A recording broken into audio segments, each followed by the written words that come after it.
மனுஷராலே கூடாதது தேவனாலே கூடும். எப்படி மேற்கொள்வது, எப்படி ஜெயிப்பது, தொடர்ந்து எப்படி முன்னேற முடியும்? முன்னேற முடியுமா? எதிர்க்க வெறியும் கடல் தண்ணீர் தான் இருக்கு. கண்ணுக்கு எட்டின தூரம் வரைக்கும் வெறியும் தண்ணீர், பெரிய கடல். எப்படி இந்த கடல் வழியாக நான் புறப்பட்டு போக முடியுமா? கற்பனை செய்ய முடியுமா? அவங்களுக்கு தெரியுமா இந்த கடல்ல ஒரு வழி இருக்குன்னு தெரியுமா? நீயும் நானும் காணாததை கர்த்தர் காண்பார். உன் கண்கள் காணாததை கர்த்தருடைய கண்கள் காணும். உனக்காக கர்த்தர் வழிகளை ஆயத்தம் பண்ணி வைத்திருக்கிறார். ஏற்கனவே உனக்காக கர்த்தர் எல்லாவற்றையும், எல்லா வழிகளையும் கர்த்தர் ஏற்கனவே செய்து வைத்து முடித்து விட்டார். நீ செய்ய வேண்டியதெல்லாம் கர்த்தர் சொல்லுகிறபடி கோலை உயர்த்தணும், கோலை ஓங்கணும், உன் கையை நீட்டணும். இதுவும் நீ செய்யலன்னா எப்படி? நல்லா சாப்பிட்றோம்மா, அதுக்கு தகுந்த மாதிரி எக்ஸசைஸ் பண்ண தானே. சாப்பிட்டு சேர்ல உட்காந்து சீரியலையும் சினிமாவும் பார்த்துக்கின்னு ஊருக்கு அது பேசியிருந்தா ஆகுதா? எவ்வளோ முறை சொல்கிறேன், எங்கேருந்து அந்த சாப்பிட்ட சாப்பாடு ஜீர்ணாகும். அதனால தான் எல்லா வியாதியும் தலை மேலே உட்காந்துச்சு வந்து எல்லாருக்கும். முன்னெல்லாம் பிள்ளைங்களெல்லாம் பார்த்தா எல்லாம் கிரவுண்டில் இருப்பாங்க. நம்மெல்லாம் நாங்கள் இருந்த காலத்தில் எல்லாம் கிரவுண்டில் அங்கே என்னென்ன சீசனில் என்னென்ன விளையாட்டு இருக்கா, கட்டைப்பேட்டா அது போய் விளையாடு, கிரிக்கெட்டா அது விளையாடு, ஃபுட்பாலா அது போய் விளையாடு, கில்லியா அது விளையாடு, இல்லைக்கிட்டு ரொம்ப வெயில் காலமா கேரம் போர்டில் போய் உட்காரு. ஏதாவது அந்த சீசனுக்கு தகுந்த மாதிரி விளையாட்டு. இப்பெல்லாம் ஒரே விளையாட்டு தான், தீமையோடு விளையாடுறது. இதுதான் எல்லாம். யாரை பாருங்க, யாரை குழந்தைலேருந்து எல்லாமே அம்மா ஒரு பக்கம் இப்படி, அப்பா ஒரு பக்கம் இப்படி, அம்மாட்டு பொண்ணுங்க மாத்திரம் அதுங்க அதெல்லாம் கம்பளி போய்த்திக்கணும் இப்படி பயங்கரம். எப்போ வீட்டு விட்டு வெளில போவாங்கன்னு பார்த்துன்னுக்கிறது, சும்மா போக வரும்போது வேற எதனா பார்த்துக்கிறது. அதன் பிறகு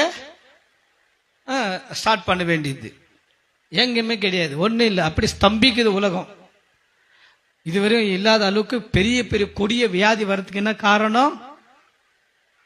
எந்த ஆக்டிவிட்டிஸும் இல்லை, எந்த எக்ஸசைஸும் இல்லை, நடமாட்டமே இல்லை, மூமெண்ட்டே இல்லைன்னா எங்க உனக்கு சுகம் கிடைக்கும்? கேட்டால் சில லாஜிக் பேசுவாங்க. என்னன்னா, நாங்கள் வந்து பில்டிங் மேலேருந்து நடந்துனே போகிறோம், மற்றவங்க எல்லாம் ஃப்ளைட்டில் போகிறாங்கல்ல, நடந்துனே போகிறது, நடந்துனே வருது, நாங்களாம் இப்படி உழைக்கிறோம். டாக்டர் கிட்ட போய் சொல்லி பாருங்க, நான் ஸ்டெப்பை ஏறி இறங்குறேன்னு, அது உன் தலை விதி. நாங்கள் சொல்கிற விதியை நீ ஃபாலோ பண்ண. என்ன விதி? மினிமம் 40 மினிட்ஸ் நடக்கணும். நீ எவ்வளோ தூரம்னா, நீ தூரம் போய் வேலை செய்யறதெல்லாம் கிடையாது. நாங்கள் இரும்பு தூக்கி நிற்கிறோம், கல் தூக்கி நிற்கிறோம், அதெல்லாம் கிடையாது. எக்ஸசைஸ்னா எக்ஸசைஸ் தான், வாக்குன்னா வாக்கு தான். எவ்வளோ தான் சொல்கிறதோ பட்டதுனால உங்களுக்கு சொல்கிறோம். இனிமேல்ட்டுனா நீங்கள் ஃபாலோ பண்ணுங்க. இல்லாட்டி இன்னும் 8 மணி 9 10 மணி வரையிலும் நீங்கள் தூங்கினே இருந்தீங்கன்னா இன்னைக்கு நல்லா இருப்பீங்க.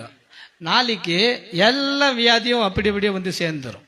ஓகே, இப்போ நம்ம என்ன செய்யணும்? ஏதாவது ஒன்று பண்ணால் தான் வேலை ஆகும்.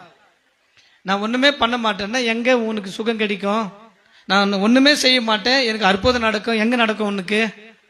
பைபிளில் ஒரு 100 அற்புதம் வச்சுங்க. உதாரணத்துக்கு ஒரு 100 அற்புதத்தில் 1 2 விரல் விட்டு எண்ணலாம். நேரடியாக கடவுள் செஞ்ச அற்புதம்.